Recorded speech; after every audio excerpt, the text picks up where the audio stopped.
Sometimes it's like I'm living in a third world country, but it's just road construction, I swear. Just road construction that is interminable here. So I apologize. Okay, we are here still. All right, Canon blowing it up, love it. All right, so where was I? So I'm talking about the 30-second notes, and let's pop this thing out. One more second. Always something. Okay. So here we are again. So the 30-second note passage was Joanne's passage, and no one had written anything that was really compatible with it. So I wanted to add something to give us the effect that Pachelbel does all the time in his only in all over his canon. He does this thing of harmonizing his own melody in thirds or sixths. So Joanne, I wanted to use yours, and so here's the melody. Right, that's the melody, and so I basically harmonized the entire thing in thirds. And then there's 1/4 that I put in here simply to make it still fit the chord, but that's normal. I could have actually changed that G to something else too, but there I didn't need to. Here's another 1/4, and then these are all parallel thirds.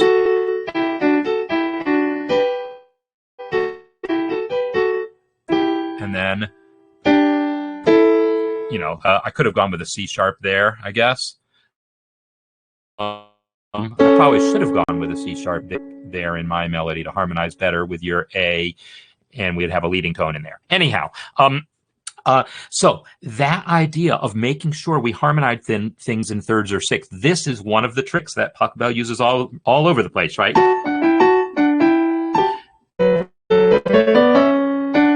Right, that whole pass, right? Passage is what this is reminiscent of, and so I wanted to do that in thirds like that. And I really would have loved to have brought Joanne's in first before mine, but here's my thinking there. Joanne started on the third of the chord, and I knew I wanted to slot my melody in below it, but it wouldn't have been, to me, as climactic to first hear it at this pitch level, and then hear the harmony below it. I wanted to hear it get bigger each time. So I put my third below melody first. And then I put Joanne's above it.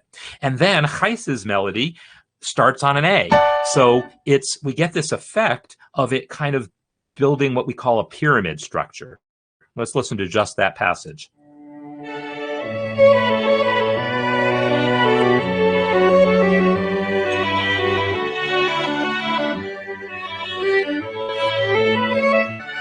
Now we build on top of it.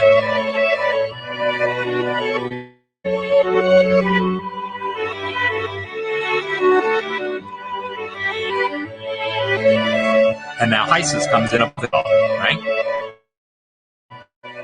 So that's basically the thing. Well, let's get to that passage because Gijs's stays kind of on top. So there you go. So that thinking of wanting to build passages that were especially for that. Like, for instance, check this little passage out. Right? We get parallel six moving right here. Between Nick's melody here and Gijs's melody above it.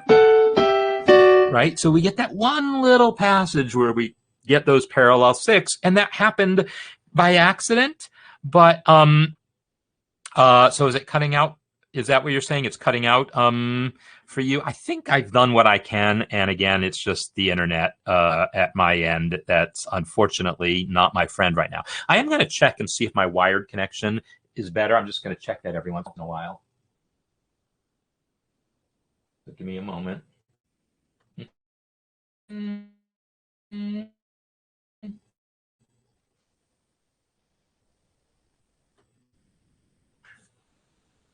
I just be while checking my regular internet connection. It's strong when it's there. It's just not there at all.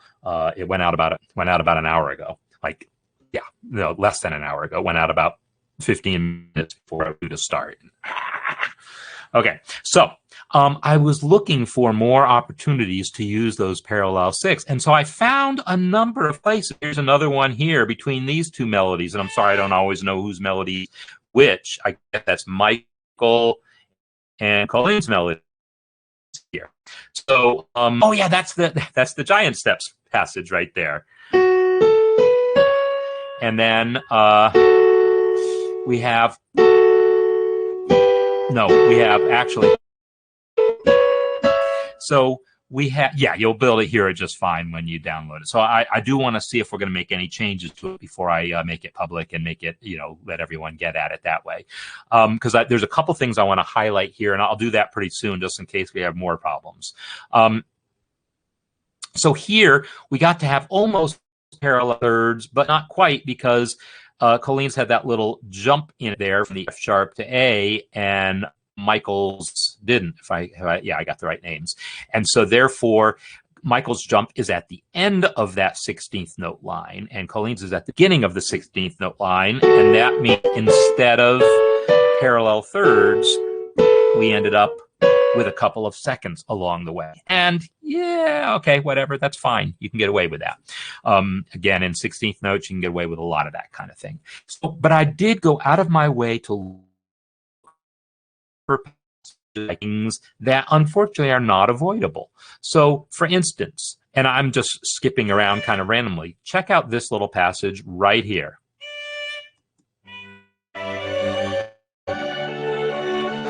And that little passage, let me make sure it starts at the beginning, because I really just want to hear these two lines together right here. So what happens is, we have two Ds at the same time at the beginning of the measure, and then two F sharps together on beat 2. Well, that's kind of parallel octaves, right? I mean, it is parallel octaves. It's not parallel octaves, actually. It's parallel unisons, but same story. So I was really wanting to avoid as much of that as I could. I wanted to not have a whole lot of these sorts of things where people's melodies would line up in such a way that we would end up with situations like that. But I tried to only do it in places where there was enough going on that it was going to bother me personally. This is a situation where I could have chosen to cut people's 16th notes in half. In other words, use Colleen's first measure and use someone else's second measure. But I thought that was going too far, so I didn't do that. So I just let there be these little bits of parallel octaves like we have between beat 1 and beat 2. And yeah, I don't know, to be honest, if the recording of this video will be glitchy. I kind of suspect it might be audio-wise, because I think most of this is internet problems at my end. I'd be in the recording, but you'll be able to hear the music beautifully because you'll be able to download the score. So that's what I can tell you. Yeah. All right.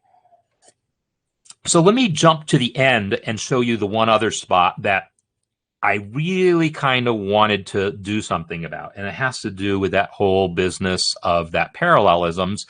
There really is a little too much of that going on at the very end. Rod has a melody here, and then John has a melody here, and I want to play these two melodies together.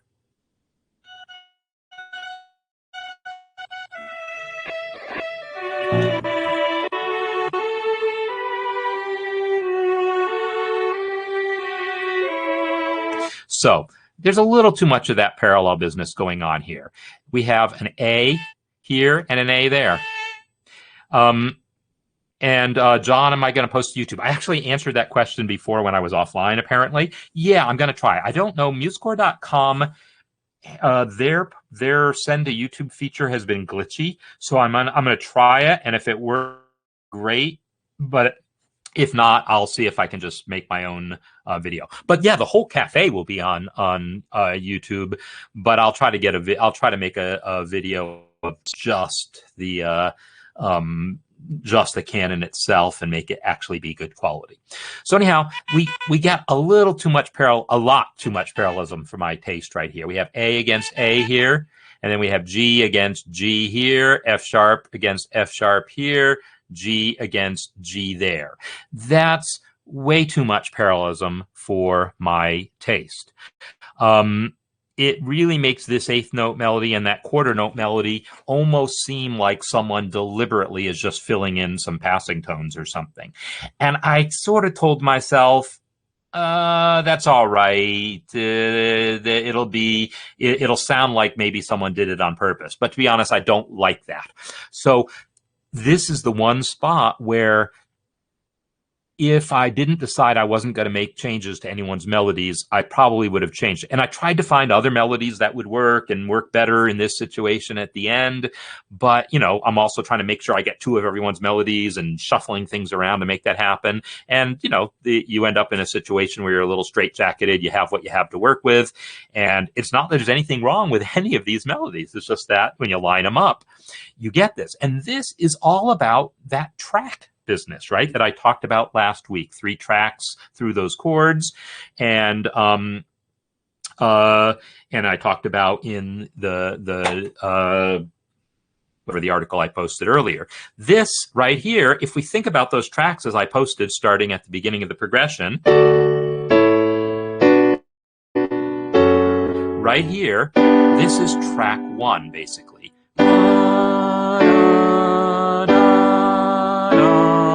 So basically, John and Rod are both on track 1, right?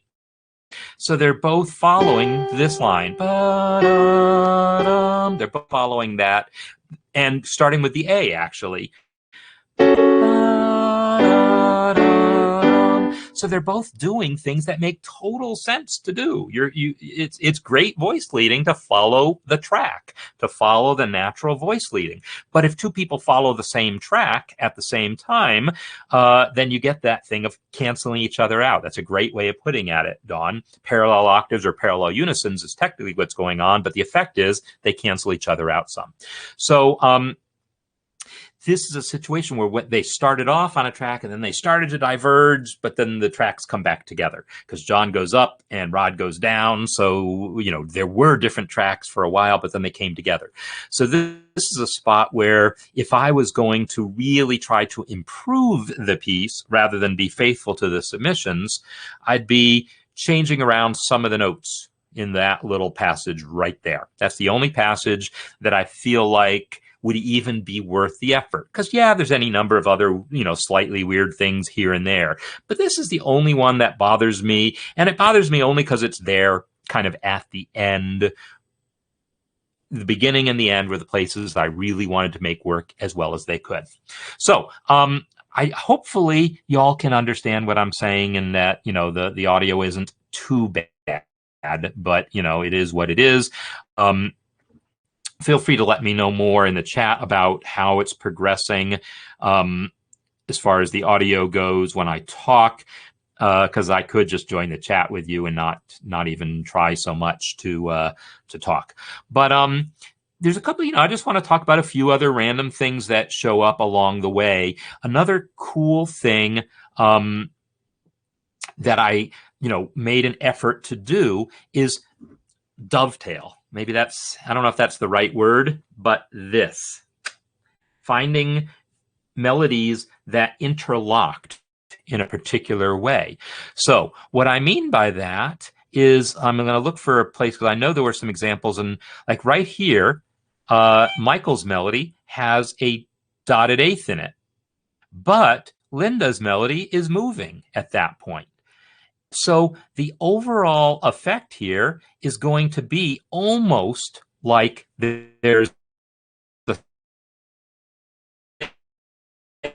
stream of 16ths in this passage.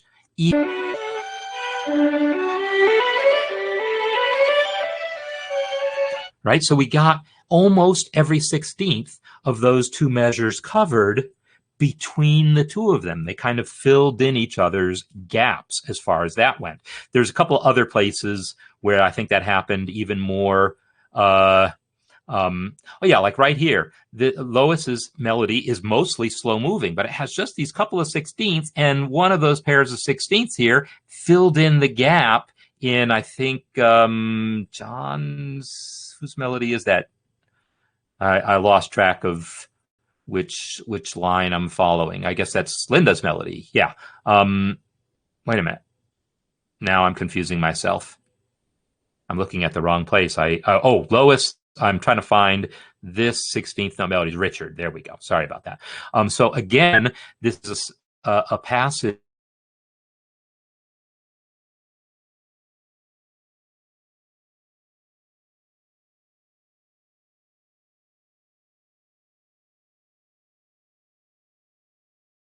Long note, long in Richard's part, but Lois's part is moving. So it gives you this effect of constant 16th notes.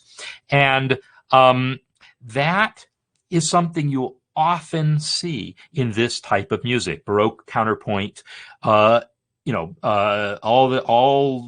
Bach fugues and things like that. You'll often see the parts designed to kind of complement each other in that way. When one part is got long notes, the other part's got moving notes. When that part's got moving notes, the other one's got long notes. So there's not chaos, but there's always motion. So these are things that I was trying to make sure I made happen. And I'm getting like little now duplicate chats, and so I want to make sure that there's not something else funny going on, but I think that's just funny stuff that happens, and that's just life. So is it really that bad? Okay. You lose whole sentences. Man, that's really a pity. All right.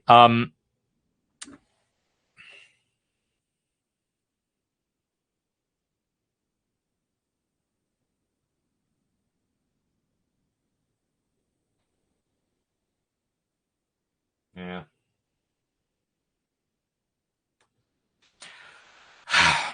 All right. Well, it's going to be the way it is, I guess. And so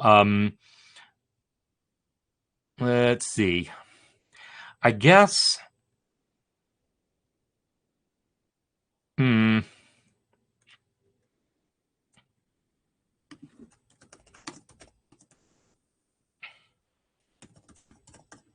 Sorry for the difficulty.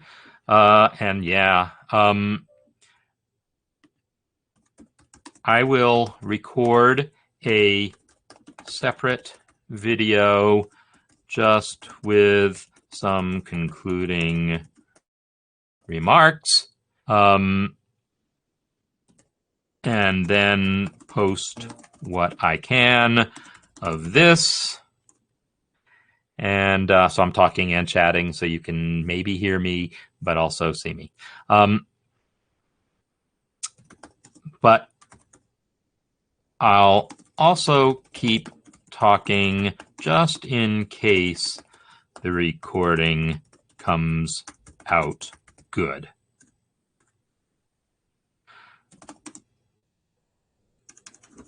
So,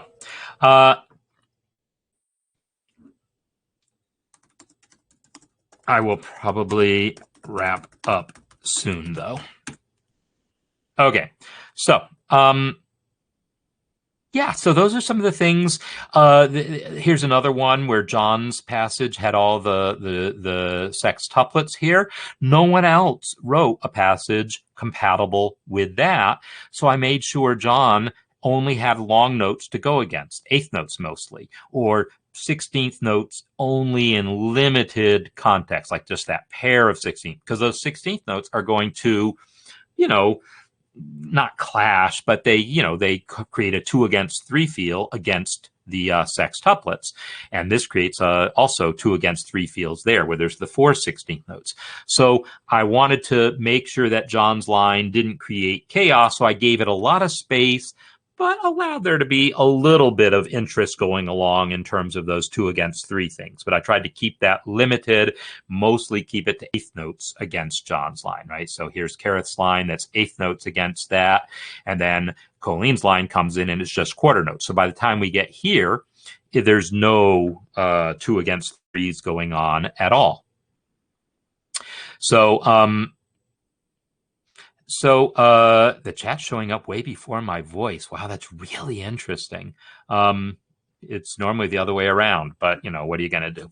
So anyhow, I guess that's what I got. And if you all have questions, drop them in here. But we can let me mention that over here.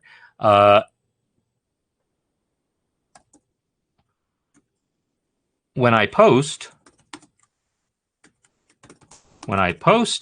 this, you'll have a better opportunity to ask questions and continue the discussion there. So let's count on doing that. So I'm just going through this just to see if there was anything else that I wanted to make sure I remembered. But yeah, I mean, this is what I did, right? So the one other thing that I did want to talk about, and I will make a video about this, I will go through each of the quarter note melodies to explain why Linda's one as the start melody.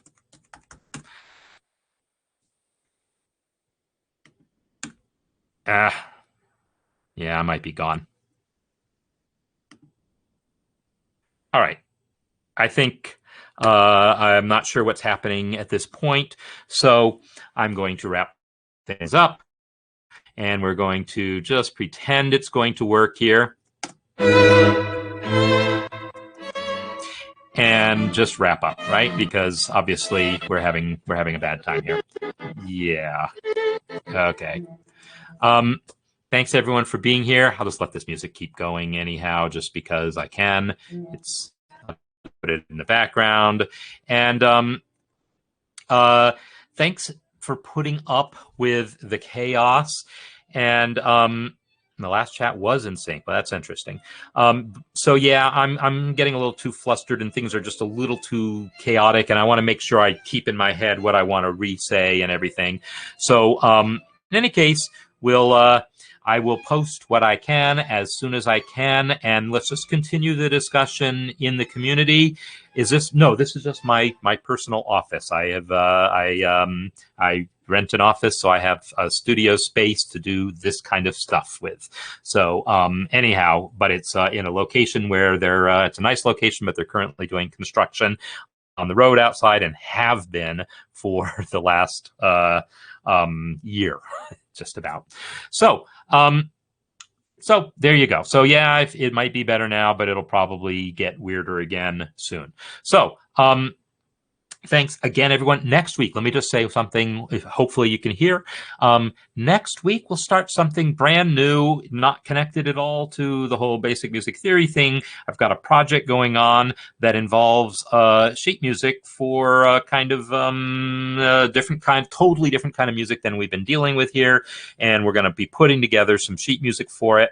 It'll be a project we kind of work on together, learn together about. And then August, so that'll take up kind of the rest of July. And then August, I want to do a study session on Braille music. For anyone interested in learning about Braille music, that includes me. We're going to all kind of learn things about it together, learn a little bit how it works, and learn hopefully more about how to use the tools to allow us to create Braille music, even if we don't read it necessarily ourselves, so that we can create music for others. And so we'll learn a little bit about reading it. We'll learn a bit about writing it, and that's the plan for August. And then in the fall, we'll do a cohort with the harmony and chord progressions course. So that is my plan. Thanks, everyone, for sticking with me, and I will see you next time. And just to have that little bit of music at the end, we'll hear the music.